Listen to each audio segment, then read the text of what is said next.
my question tonight is, do you believe that the physical precious metals buying that's going on by individuals and banks over in Asia and in the Middle East will eventually be enough to break the ability of the Western banks to short and manipulate the precious metals market as they're doing? I can't help but feel that it's going to end eventually, but I was wondering if you think that that might have a direct effect on how it ends. Okay, this next question comes from Silver Study, and I want to thank you for the question. It's a very good question. And it's one of the things I keep on talking about all the time, that the big difference between this bull market and the last bull market is that 90% of the population that was excluded that last time is included this time. That there's going to be all this demand coming from places like Asia. And the question is, there's a gold and silver manipulation being done right now by governments and banks. Gold and silver are both being suppressed in price. Do I believe that the demand coming from Asia, both from private individuals buying and from central bank buying now, will this eventually overwhelm the manipulation? And the answer is absolutely yes. We are also part of it in the United States, though.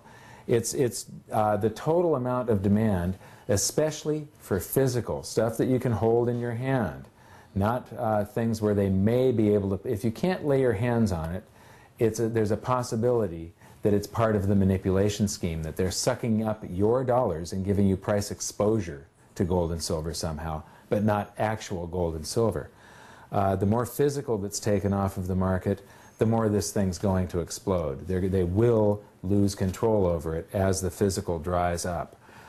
So demand worldwide is going to be huge, and to see that other governments are starting to encourage their citizens to buy gold and silver is really something.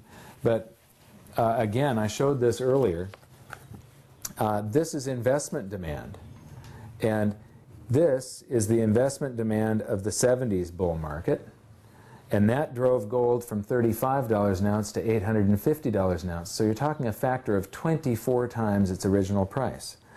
This huge thing over here, that's the bull market of today, and it's continuing. And it's getting bigger. This is an estimate here for 2010, but I think the estimate is going to be way under what it really turns out to be. It's going to be a lot higher than that. This is the greatest gold rush in history. This has never happened before. This is big. It's giant. And I'm going over to, I just did the Silver Summit in Singapore. My book was introduced in Chinese and Mandarin in Taiwan in January. The book is now out in Russian, Portuguese, Italian. It comes out in Spanish in a couple of months. So we've got Chinese.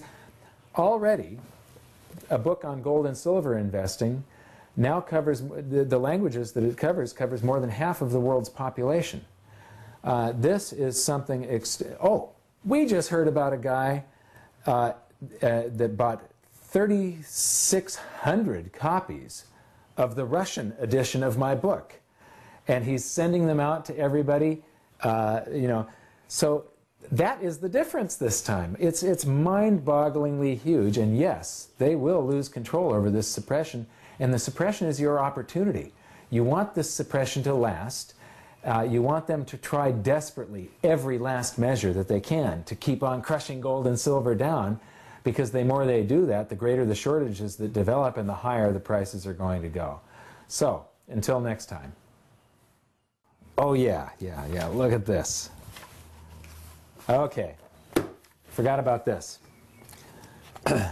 This is holdings. So this is global financial assets measured in trillions of dollars.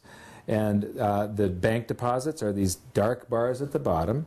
And then we have government debt securities. So these are basically treasuries, this lighter gray field.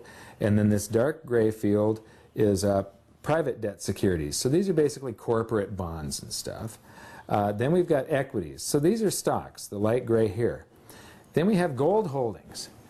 That's that tiny little fraction of a line right at the top of these things that you can barely even see. I mean, that is going to correct itself. That is going to become a much larger percentage of people's holdings of wealth. Right now, it's like less than 0.1%. It's nothing. You know, and this is global financial assets. That would include central bank holdings, I would believe, if it's global financial assets. So I haven't read, this is the 2010 CPM yearbook.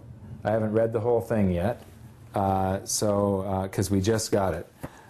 So I'm not sure on whether that's includes central banks or not. But either way, it's such a small fraction, it doesn't matter whether it includes central banks. It's absurdly low. It's going to correct itself.